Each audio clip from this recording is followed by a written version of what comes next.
Ang laban ng batang ito, Faustino Oro. Matagal na po nating inaabangan ito at sinusubaybayan. Ang labang nagpa second youngest grandmaster sa buong mundo kontra kay Yan Nepo ng Russia. Ayan, kaka-upload lang natin kanina, no?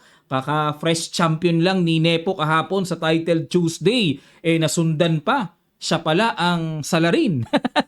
Kung bakit naging grandmaster ang batang ito. Yan po ang i-analyze natin. No? Ito po ay naging laban sa Italy World Chess Festival, Sardinia. Yan, unang basa ko, Sardinas pero Sardinia pala, World Chess Festival. At last round fight at face-to-face po silang naglalaban dito or naglaban ha. O hindi online tournament ito. Ayan. Pero bago yan, iwanan ko muna kayo ng puzzle hatid sa atin ng Internet Chess Club. Marami po kasing puzzle dito sa Internet Chess Club application Ayan it's white to play. Nakita nyo po yung forma ng mga pawns dito. Ang dami Formado na. Ano kaya ang ginawa dito ng puti at talagang nagulintang ang black dito at walang nagawa? Sige po, yung makikita nyo pong winning solution, pakilapag nyo lang po sa comment section below. Supportan nyo na po mga kamatya sa video na ito. Malaking bagay po ang inyong mga komento. At, ayan, downloadable po sa Play Store at App Store. At free lang ang paggawa ng account dito mga kamatyas. Magkaroon na po sana kayo ng Internet Chess Club application. Bago tayo magsimula mga kamatyas, marami pa rin pong humahabol sa ongoing Kamatyas Online Summer Chess Clinic natin. I-grab nyo na po ang opportunity. Mapapanood nyo po yung na-miss nyong first live session kahapon sa Facebook group. Ilalagay po namin kayo sa FB group pag kayo po ay nag-register. At bukas naman po Thursday ang second session ng live. Makakahabol kayo. Kaya register na po kayo mga kamatyas. Naka-pin lang po sa comment section ang link ng registration. Okay. Ang ginawa dito ng veteranong si Nepo, nag D4. Knight F6 si Fausti. C4. E6. Knight C3. Nag Bishop B4. Pinasok ang Nimso Indian defense. Naku, sharp defense yan against D4 At nag F3. Yan naman ang tinatawag na Moch variation mga kamatyas. Ang gusto ng Moch dito ay mag-E4. Gustong buuhin at kontrolin ang sentro. Kasi po ang idea ng Bishop B4 sa Nimso Indian, pamigil sa pananamantala na pwedeng gawin ng puti to build up the massive center control. Yan po kasi yan Kasi kung hindi magbi-Bishop B4, halimbawa, bigyan ko lang kayo ng idea, halimbawa, titira lang ng medyo kunata natin. Halimbawa, ganun lang. Dititirahan ng E4. Ido-dominate po yung sentro. Basic principle sa opening control the center. Yan, tinuturo ko po yung mga ganyang principle sa ating summer clinic. Balik tayo mga kamatyas. Kaya, dyan na-derive ang F3. Gusto pa ring maka-E4. Pero, syempre, timing na kailangan pigilan yan. Tama yung tira ni Fausti. Aral na aral, Nag-A3. Inatake na ang bishop. At bumalik muna mga kamatyas. Kasi kung kakainin, sayang ang bishop hindi naman magkaka-double pawn. Double pawn nga, pero yung pawn naman kasi anytime, pwede pang ipang exchange. Pwede pang mawala yung pangit na double pawn kasi hindi naman mado-double pawn may pang exchange So yun po yung logic kung bakit hindi kinapture yung knight at bumalik lang. At tinuloy pa rin ni Nepo ang kanyang E4, kinain, takes, at nag-C5. Alam na alam. Grabe tong batang to, Sa edad na 12 years old. Aral na aral. Pambasag, pambungi sa sentro. Siyempre, push D5 para mapanatili naman ang healthy center. At kinapture lang po ang pawn D5, kinapture ng pawn E4, at nag-castling. Bishop E2. Ayan, para mag-Knight F3 at sisimplihan lang po ng castling.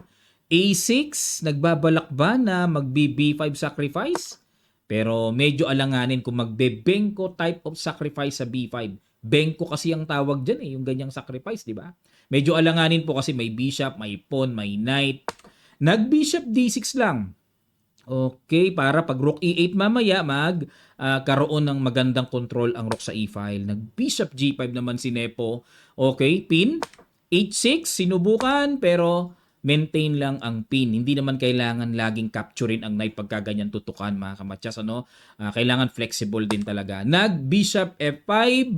Okay, ano ang gagawin? Control ba sa E4? Okay, develop lang, Castling, Knight BD7. Tingnan nyo po ang developments ng batang ito. lahat ay nakalabas. Properly well developed. Ang galing, ano?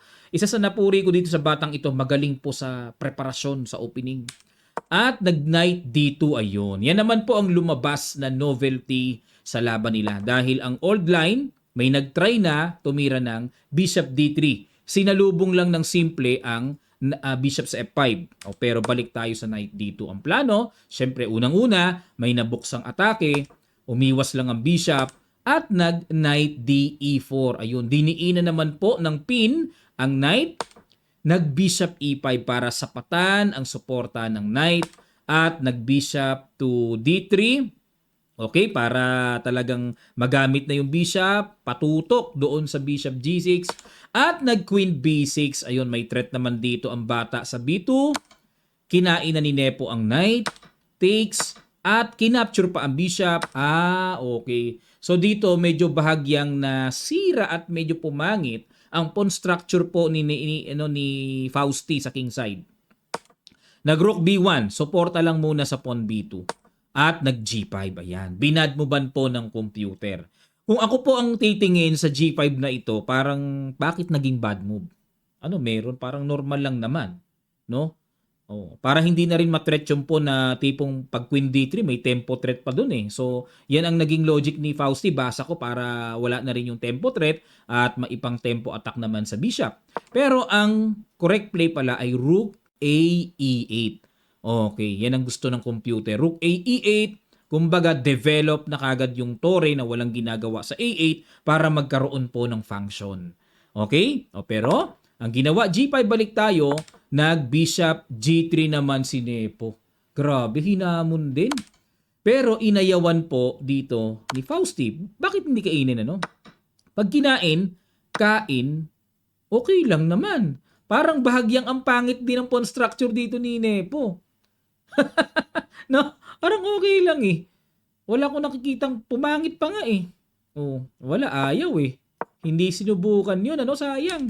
Nag-bishop D4 check, king H1, at nag-rook A E8. Ayun, yun na nga yung pinapatira ng Stockfish computer. Nagawa na rin po, ganda ng control sa E5. At nag-knight E2 para i-neutralize, capturein talaga ang bishop na yan. Nag-knight G4. Mainit itong batang ito, no? Ang tapang. Si Nepo kalaban, inaatake. Ang tapang, ano? Ano idea ng knight G4? Siyempre po, lulundag sa E3, dodobolin. Siyempre dito, may bishop naman eh. Kaya ito talaga ang kuntirya niya, knight E3 na talon. Pero ang gusto ng computer mga kamatsas, dito ang talon, knight E4. Diyan ang talon na gusto. Okay, para tagpasin yung bishop, pwede rin, ano? Yun, yan ang type. Pero balik tayo mga kamatsas sa ginawa dito ni Fausti. Nag-knight G4 at ayun, natumbukan naman ni Nepo ang napakagandang timpla. Takes, knight takes D4, nag-knight E3 muna, threat ang queen, obligado mag-react muna, queen D3, saka kinapture ang knight sa D4, at dito po nag-bishop E5, ayan na. Yan ang kamandag ng 2 times candidates champion na si Nepo. Hindi biro po yung player na yan. Malakas talaga yan. Bishop E5, atake sa pawn D4, at nag-knight F5 dinipensahan ni Fausti, saka nag-B4. Ang plano po, mag-C5, mag-D6, tapos anytime mamaya pagka medyo na-isolate na yung pawn sa D4, pipitasin yan. Pero kailangan muna, maihatid muna ng white yung pawn C5. Pero nag-G4, ayun, okay, medyo kumakabyos na to. Dapat daw ang tira is Queen G6. Medyo mahirap na pong makita. Nag-G4, nag-King G1. Okay, King G1. Bakit nag-King G1? Nandiyan naman ang Queen na. Kung sa bagay, may C5 naman anytime. Bakit? Ano kaya plano, no? May plano bang iba? King G1, no? Pero number 1 move ng computer, oh. Galing naman ng positional move na to. Okay, para mag-rook F1 mamaya. Nag-Queen D8. Yun, Bishop takes D4. Napitas na nga po yung pawn sa D4. Okay, overextended kasi lumalabas eh. So dito, 5 pawns, 6 pawns sa puti, pero lumalabas parang 2 pawns down. In effect na rin dito si Fausti kasi po naka-double pawn pa siya eh. Parang 2 pawns down in effect, ano? Nag B5, ayan po, pabungi, no? Pamungi para masira ang solid pawn structure at nag-bishop c5 lang. Okay, atake sa rook at nag-rook f6, d6 pass pawn at nag-queen d7. Ayan. Dito po kasi mga kamatsas, kung kakainin yung pawn, capture with check pa. At kung kakainin naman yung pawn sa d6, may rook d1, laglag ang isang pyesa.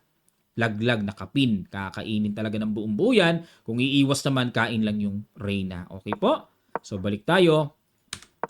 Nag-queen d7 at nag-c takes b5, a takes b5, at ito na po yung mga binibiling mga diskarte ng mga mamaw pagdating po sa pag-grab talaga or pag-convert talaga ng mabilis. Mapalaki ang advantage yan ng mga binibiling mga sacrifice idea, no? Kinapture para makatulak ang isa pang pass pawn. Yan ang mga dapat matutunan natin, yung mga ganyang powerful ideal attack. Kinapture na po ang pawn d6. Pinin na nga. So yan naman yung balak kanina talaga, no? Kinapture yung pawn at talagang tuluyang tinanggap na ni Fausti dito na one piece down siya. Kinapture, capture. Ayan, so one piece down. H5. Aba, losing si Fausti dito. Nako, survival ang kailangan niya. Nag-rook d4, atake sa pawn a4 at nag-king h7. Bishop a3, ayan, para kakainin na talaga to, no? At wala nang hanging bishop doon, pero agad namang sinuportahan ni Fausti at nag-king f2. So basically, pagdating po sa endgame, king must be active. Ayan, sa atin pong Summer Chess Clinic, lagi tayong may insert na endgame lesson. Sa mga gusto pong lumakas sa endgame at maging klaro ang understanding sa mga bagay-bagay na common up to the complex endgames, mag-enroll po kayo, habol po kayo. Nakakasimula pa lang kami kahapon. Meron pang 9 sessions to go pa dahil 10 sessions po ang kabuuan. So rook a5 at nag-king e3, king g6 at nag-king e4. Sinentralize po ni Nepo yung kanyang king. So yan naman talaga ang kailangan, no? Activate the king as much as possible. Nag-king f4, check muna, baba muna, doon pupunta. O rook a7, check muna, gumanon, and then punta doon para i-pressure yung h5. At dito po, nag-rook a5, depensa muna. At nag-rook d4, bantay lang muna sa pawn. Nag-king f6 at dito nag-rook c4. O, umislog lang muna, pero ang nakikita ko po dito ay may mga sibat na, may mga sundot ng ganyan. So dito, hindi sumusuko si Fausti mga kamatsas dahil ang kanyang paniniwala ay marami siyang pawns. Lumalabas 2 pawns up siya, no? Nag-G6, ayan na talagang para solid lang at masecure niya na walang makukuha kahit isa sa kanyang mga pawns dyan. At nag-Rook C5, ayan na po. Hinamon na dito ni Nepo ng Rook to Rook at nag-Rook A6. Siyempre po, kung kakainin ito, no, sa mga nanonood nating mga beginners to intermediate, halimbawa, ilaban na ganyan, o mag-G3 lang. Hindi naman parang matipon no. Pero po mayroong kasing kain doon.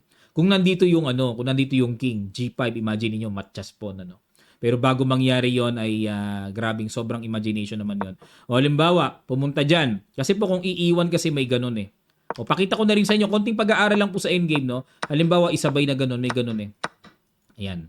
O talo na. Samantalang ang bishop na babantayan ng pawn, aalis ang king mamaya and then ipopromote na yan as queen, no? Okay, ngayon kung ang gagawin naman po ay i-maintain king f6 lang, magbi-bishop a3 at halimbawa kung gumanon lang magbi-bishop b2. Okay? Papalayuin talaga yung king para hindi na makatungtong doon. Ano ang purpose bakit kailangan hindi makatungtong ang king? Halimbawa, gumanon para yung king makapasok. O, kapag gumanon, kahit mag-waiting na lang siguro, no? Waiting na lang, doon. Okay. Waiting na lang, kain-kain. Wala namang something, kahit dito na lang ako. Patulakin ko na lang. Intayin ko na lang yan. Tulak uli siya. Punta uli ako doon. Sugswang O, gagalaw na yung king and then capture the g6. So, nananatiling, well-controlled pa rin ang a1 and then baba yung bishop dyan later on. For example, ganon. Kain dito, ganon, kain dito, ganon. And then, pupush na po. Yung magpo-promote na yan. Pagka gumanon, alis ang bishop, win, kain lang po. Yan. So, pinasadaan ko lang po mga kamatyas para sa ating mga tagapanood na beginners to intermediate level. Yan. So, para makita nyo po. Kaya dito, hindi pwedeng basta-basta makipag-exchange at minintay ni Fausti yung kanyang tore para may panggulo pa. Pero nag-G3 na. Yan ang isa pa sa mga binibiling idea. Alam nyo kung ako titira ng puti, takot akong gumanito eh. Parang tipong yung king ko nakulong dyan sa gilid na parang baka mamaya mamatchaspon pa yan o mamati pa yan, di ba? Pero G3 niya eh. Sige, tingnan natin yung idea niya. Nag-rook E6, bishop B2 check, king F7, check muna. Ayun. So talagang pinababa muna ng matindi yung king at saka pumasok yung king. Nag-rook E2, dinoble attack na ni Fausti, pero may bishop F6 at dito po ay nag-resign na ang bata. Kasi po kung kakapturin yan, may rook E7 check, pupunta doon and then king takes G6. Nasa mating net na rin po kasi. Kumbaga wala nang pakialam dito yung king, hindi na ambisyonin na makapromote pa, kundi magkakaroon ng rook H7. For example, pakita ko lang po, no, gumanon, may rook H7. O dito na lang pala, rook D7 para may matchas. At kung gaganon, pangharang, okay. Kasi iniisip ko kasi pagka dito may ganun eh, may takbo. Check dito may ganun eh. Ganun din, di ba? Kaya inisip ko dito para pag rook E2, kaso pag check kasi may harang. So dito lang muna. O kapag nag A2, saka mag rook A8 check, ganon, and then capture. Importante dito mga kamatyas, itong pawns na yan, anytime pwede nang pitasin kasi wala namang H4 sacrifice, may bishop takes. Pag nakuha na yan, may isang pawn pa, definitely yan po ay winning for white. Pero sa akin pong Advanced Summer Chess Clinic, imagine wala po yung pawns na yan. Yan, ituturo ko po yan sa aking second session, yung sa day 2, no, yung bishop rook versus rook. Nasa advanced po yan, advanced lesson. So sa mga gusto pong matuto ng mga malalalim na endgame, no, sa advanced kayo mag-enroll. Yung mga medyo mild lang sa intermediate, yung mga basic talaga sa beginner. So yan po yung aking advice sa mga students na gusto mag-undergo ng ating Kamatyas Online Summer Chess Clinic, mga Kamatyas, no? Okay, pero natalo si Fausti dito. Bakit siya naging Grandmaster? Bakit ang game na to ang nagpa-Grandmaster sa kanya? Bakit ganun? Ito po, may papakita ako sa inyo mga Kamatyas. Ito po kasi yung final results. No, alisin ko muna yung mga pictures nila. Yan ang final results mga Kamatyas, no? Alright, yan. So ang champion dito iba si Frederick S. Vain, no? So super GM ng Germany. Pero si Fausti po kasi dito ay pang 19 lamang. Okay? So dito po sa kanyang mga nakalaban kasi, actually isa lang ang talo niya kay Nepo lang last round So ang score niya ay 6 points out of 9. Ngayon po sa kanyang performance na ito na nakikita niyo po ay kinakailangan kasing mag-meet yung average rating opponent mo, no? Yung lahat ng mga nakalaban mo, ia-add yon tapos divided by 9. So doon malalaman mga Kamatyas, no, kung papasok yung score niya sa 6 points or yung score niya sa final round, after final round yung 6 points, papasok ba sa weight ng average rating ng mga nakalaban mo. Yan po yan, ano, yung score mo plus yung weight or average ng mga ratings ng nakalaban mo. Okay? Tapos given na yung federation, iba-iba namang federation yung nakalaban niya kasi kailangan po at least 3 federation na iba-iba Kasi pag sariling kababayan mo lang, hindi tinatanggap ng FIDE yun No, may mga ganun na rules na kailangan 3 federations tapos mag-meet yung score mo sa average rating mo. Nagkataon po na si Nepo napataas yung average rating niya. Nasa pool si Nepo. Kasi kung hindi masasapol si Nepo, baka hindi niya makuha pwedeng hindi niya makuha kung 6 points lang, hindi niya makuha yung last GM norm niya. Pero dahil umangat ang average rating, nahagip kasi si Nepo, kahit matalo siya, GM norm na. So, malaking bagay po mga Kamatyas yung ganyan ang average rating. Pero maaari din pong kaya niya nakuha ang kanyang final GM norm after round number 8. Kalaban niya si GM IM, no, nung nanalo siya. Pwedeng na-secure na niya doon yung GM norm niya. So, ganun po lagi yon, no? Yung average rating na nakalaban mo, score mo, pag nag-meet yon, pasok sa requirements, as GM norm ka. O kaya itong malaking bagay itong kay Nepo sa last round na umangat yung average rating niya. Para sa akin, talagang kompleto ang pagka-GM norm niya nung nahagip niya si Nepo. Talagang tumaas yung chance ng 6 points niya na makakuha ng final GM norm. Ayun. Sana po natuto kayo at na-inform mga Kamatyas. No? Yan po, may nag-request kasi sa atin, Coach. Yung laro po ni Fausti. bakit siya naging Grandmaster as second youngest Grandmaster sa buong mundo. Ito na po yon, mga kamatsas. Maraming salamat po. Muli po, suporta po kayo sa ating ongoing Kamatsas Summer Clinic. Sana makahabol pa po kayo. Ongoing po ang registration pa rin. Nakapin lang po ang registration link sa comment section below. Maraming salamat at magkita-kita naman tayo sa mga susunod pa nating chess updates. God willing.